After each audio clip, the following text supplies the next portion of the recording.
Welcome back to the second part of Lecture 11 on connectedness. So here we go. Now we're talking about convex sets. Suppose A is a subset of Rn, it's convex. Well, that means that, what does it mean to be convex? It means that Tx plus 1 minus t times y is an element of A for every xy in A. What is this? You guys recognize, what is this thing?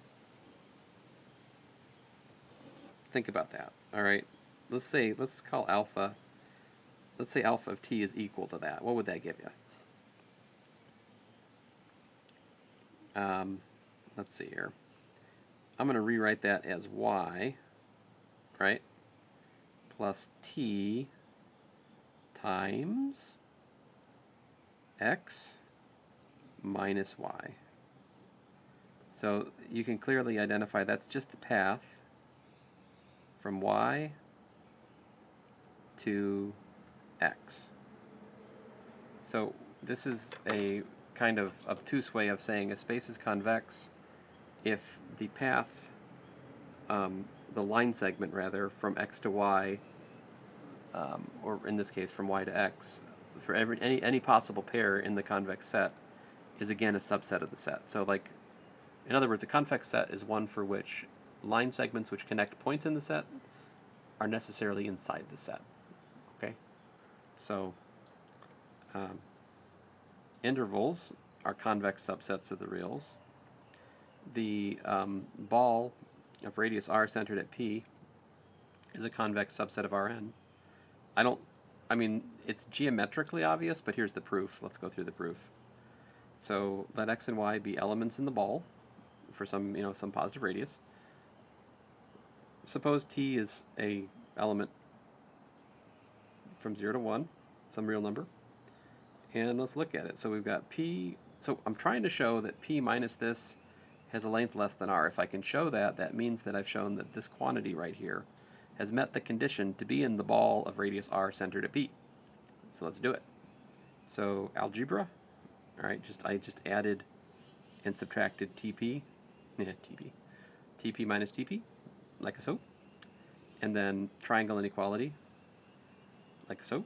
And then notice that both t and 1 minus t are non-negative numbers. So we can take them out of the absolute value like so and like so. And then notice that p minus x and p minus y are vectors, displacement vectors in Rn with length at most r, because because x and y are in the ball of radius r centered at P.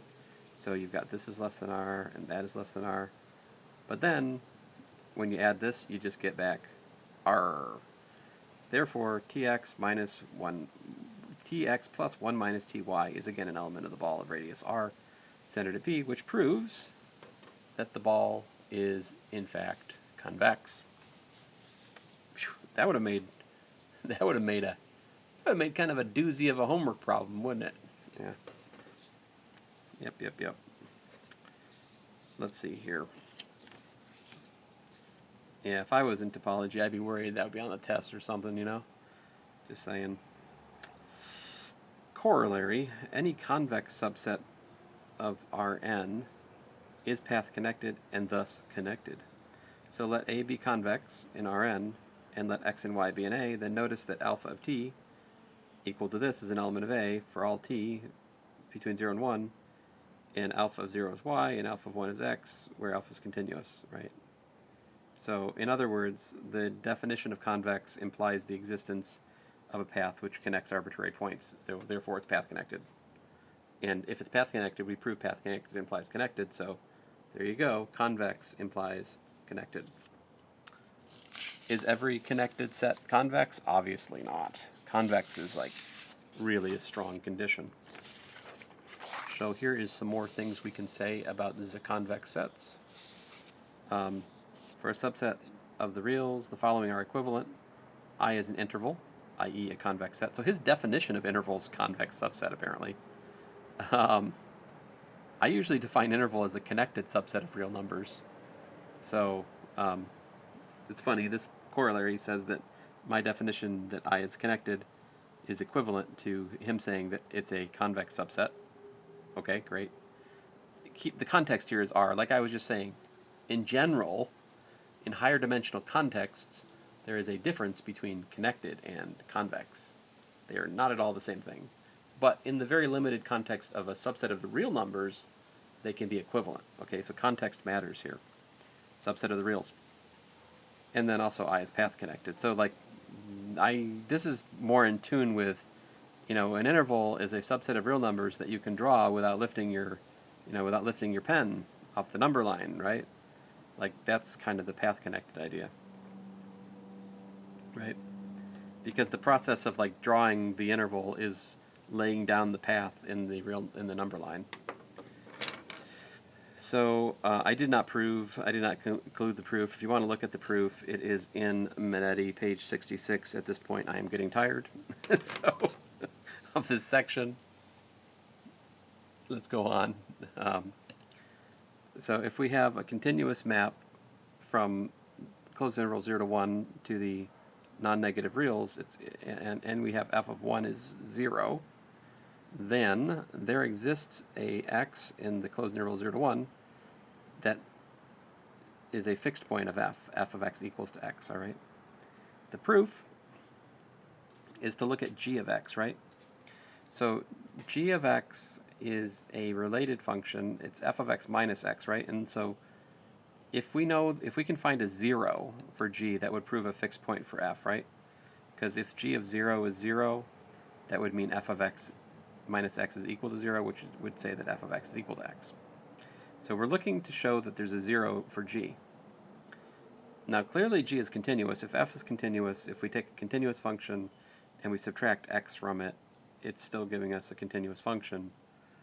And furthermore, g of 0 is equal to f of 0, but f of 0 is, by assumption, what? Well, I don't know what it is, but we know that it's greater than or equal to 0, right?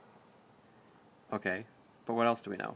G of 1, what is g of 1? Well, g of 1 is f of 1 minus 1. F of 1 is given to be 0, minus 1 is minus 1, so g of 1 is minus 1. Ah, we have a continuous function, and it's changed signs from, non-negative to negative as you go from 0 to 1, right? So by the intermediate value theorem applied to the continuous function g, there exists an x such that g of x is equal to 0, which is to say that f of x is equal to x. There you have it. Yep. So we get fixed points if we have a continuous map from a closed interval to that. Let's see what else. I feel like I'm forgetting to say something about this example. My bad. I'm going to go on though. The interval from 0 to 1 is not homeomorphic to the open interval 0 to 1 is not homeomorphic to the Klopen interval from 0 to 1. Towards a contradiction, suppose that there was a homeomorphism from the Klopen interval 0 to 1 to the open interval 0 to 1, right? Then if you take this bijective map with continuous inverse, then the restriction of a continuous map, so restrict it from the Klopen to the open set, right? It should also be a homeomorphism from the restriction to its image. And so the image of f under 0, 1 is well,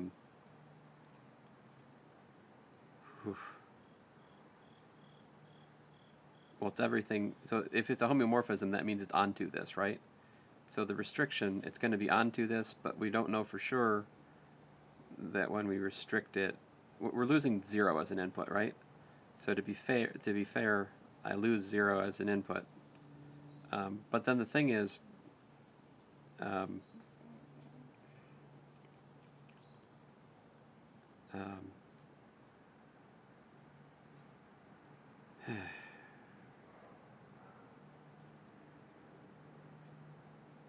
say that this is how do I know? I guess the thing I'm slightly the gap I see in the thinking here as what I've written, to show that this is disconnected, I mean that would be a problem, right? If this connected set has this as a disconnected image, If this is a continuous map, that's a problem.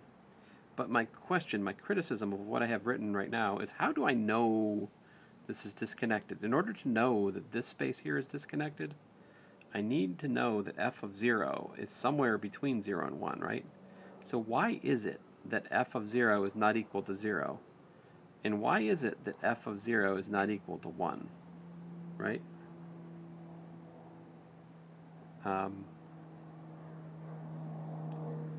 Let's see here. That must be example 7 that's coming into play here. Maybe that was the point of example 7. It's not so much its own, it's use in example 8, right? Let's see here. So, but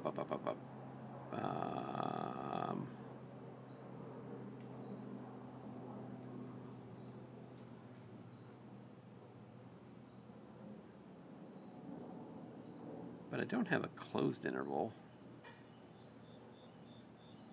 I'm sorry, guys. There's a little bit of a gap here. There must be some obvious reason that we can't have f of 0 equal to 0 or f of 0 equal to 1 for this.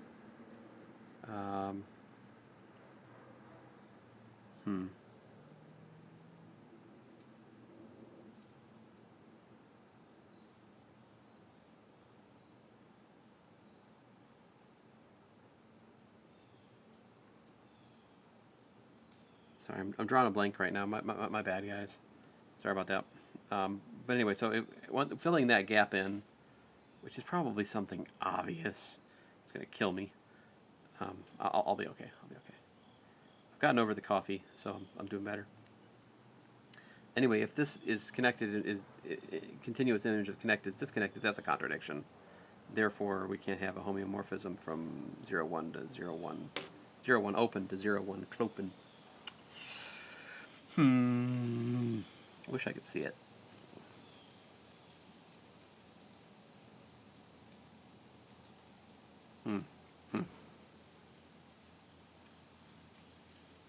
Well, the previous one's from 0 to infinity, so it's not exact. It's not the example 7 that I'm using. Man.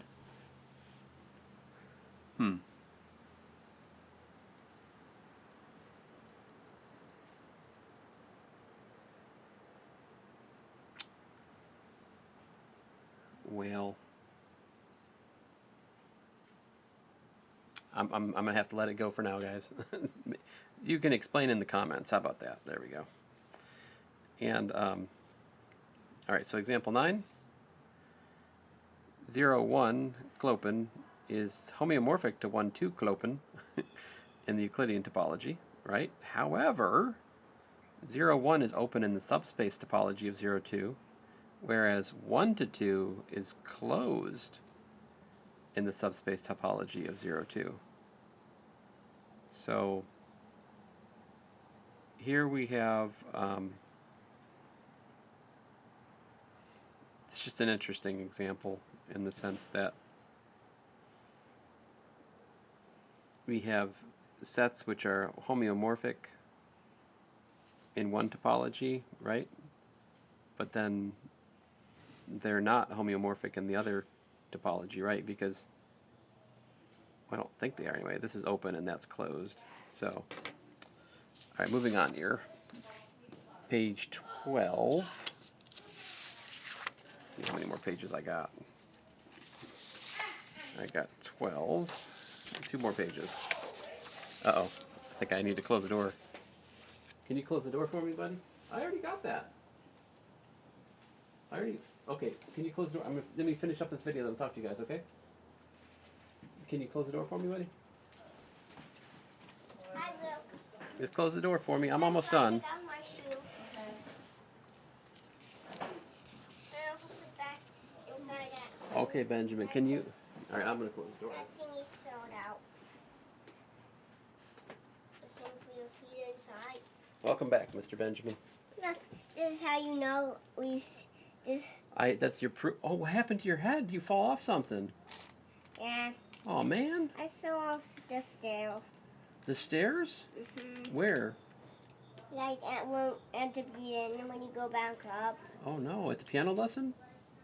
No. Here? Inside the house? Mm-hmm. Oh, man. All right. Do you hear that big bump?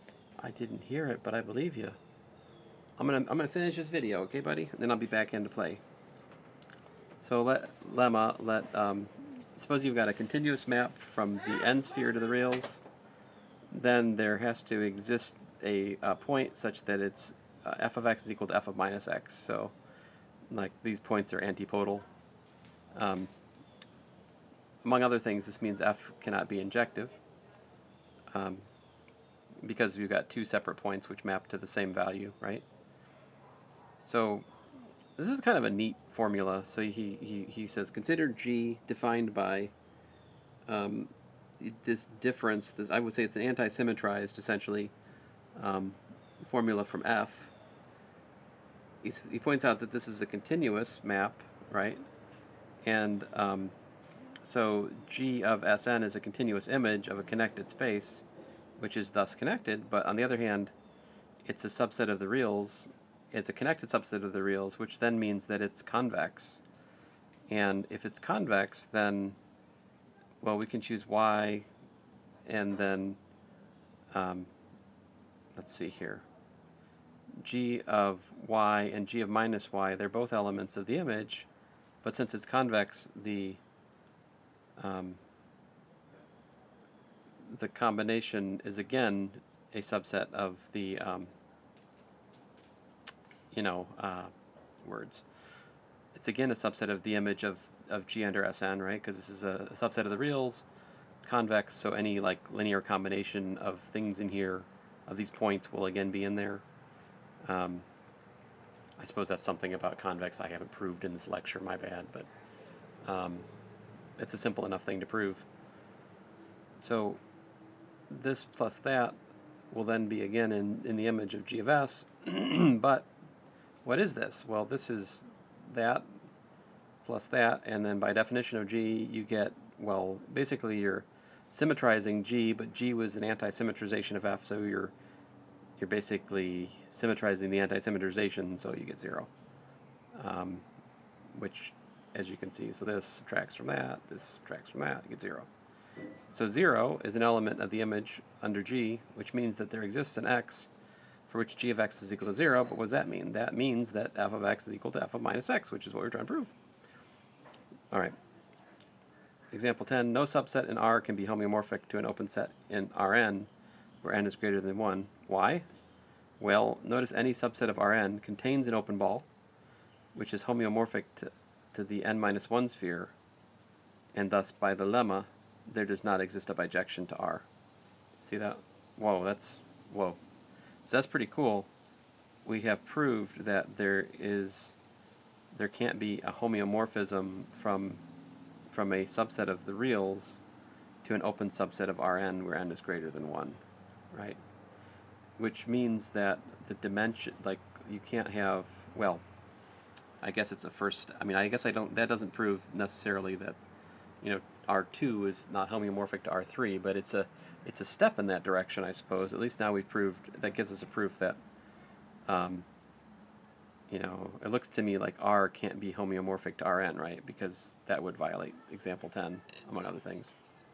But that's a pretty neat application of that lemma. And then, finally here, this is a long one, isn't it? Lemma.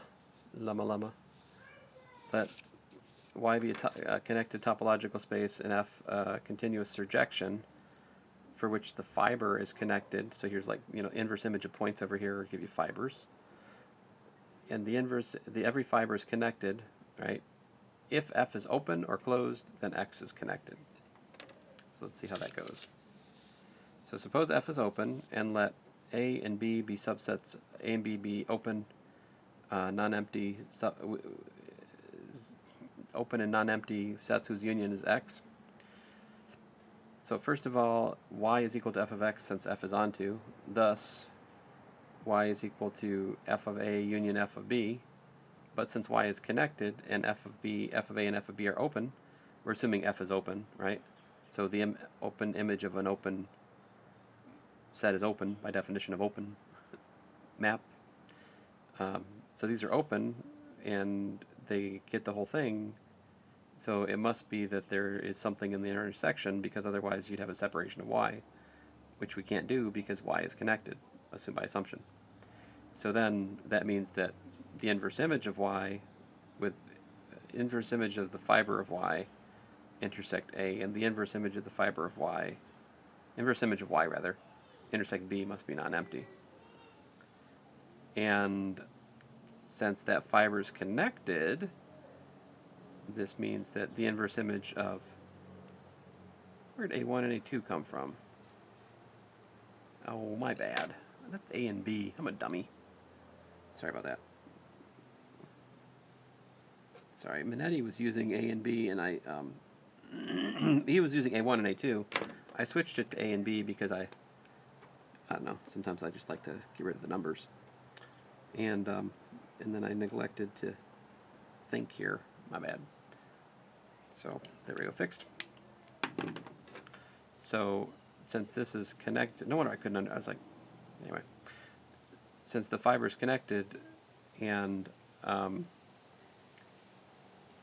part of the fiber in A and the part of the fiber in B are both non-empty, it must be that the part of the fiber which is in both in A and B must also be, it can't be empty, because if this was empty, then that would mean that these two things are a separation of the fiber, which would contradict the connectedness of the fiber f inverse of y. And so if this is non-empty, that must mean that A intersect B is non-empty, because if A intersect B was empty, this intersection would be empty. And so there you go. Since we picked an arbitrary pair of sets whose union is X and are open and non-empty, and we saw that they're necessarily meet somewhere, that implies X is connected. Okay. And then finally, you've got the last theorem in this section is that the Cartesian product of connected spaces is connected. So the proof of that is easy enough. You look at the projection map from the Cartesian product of x cross y to y. Projection map is continuous, it's surjective, and it's open, and the fibers of the projection are just x cross, so this is projection onto the second component. So the fibers are just they're homeomorphic rather to x actually. And so you can apply the lemma, see, because we've got a continuous surjection with open fibers, connected fibers, and it's an open map. Therefore, the domain of the function is open, right? This said that the domain of the function, if you have a continuous surjection whose fibers are connected, and they're mapping to a connected space, right? The range is connected, then it follows the domain is connected, and that's what went on down here. The domain is what we're trying to prove is connected. We know the range is connected. We know that the fiber is connected. We know it's continuous. We know it's surjective. We know it's open. Consequently, by the lemma, we get that the product of two connected spaces is connected. Woohoo! All right, so there you have it. This section seems so short at first glance, but it is not short if you really think through it. Anyway, thanks guys.